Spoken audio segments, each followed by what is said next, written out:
In this video, I'm going to teach you how to send Ethereum to Memefi. It's a very easy process, so make sure to follow along. To send Ethereum to Memefi, you will need to transfer it to a compatible wallet that can interact with the platform. So for a general guide, first set up a compatible wallet. There are plenty of options to choose from. I'm going to give you 3 examples, which are MetaMask, Phantom, and other options like Trust Wallet, Coinbase Wallet, or Wallet Connect. But to keep it simple, choose any of these that you prefer. Do your own research, and once you set up any of these compatible wallets, you will need to obtain the Memefi contract address. So find the official Memefi website or documentation and look for a specific contract address where you need to send the Ethereum. Often, it is going to be a long string of alphanumeric characters. With this address acquired, you will be able to send the Ethereum from any wallet that you chose. So log into the respective account where you want to send the Ethereum from,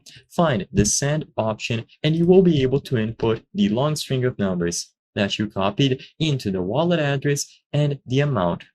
Once you include the amount and you paste the Memefi wallet address in the recipient address field, you will be able to review all of those details and confirm the transfer.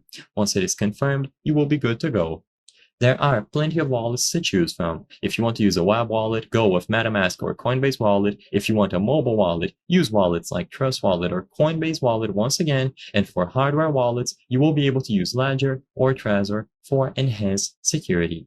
So if you already have the Ethereum good to go and you have the wallet set up, just copy the proper wallet address of the Memefi project where you want to send the Ethereum. And as long as you paste it in the recipient address when initiating a send request, you will be able to get this done. I hope I was able to help you on how to send Ethereum to Memefi. If this video helped you, please be sure to leave a like and subscribe for more very easy tips. Thank you for watching.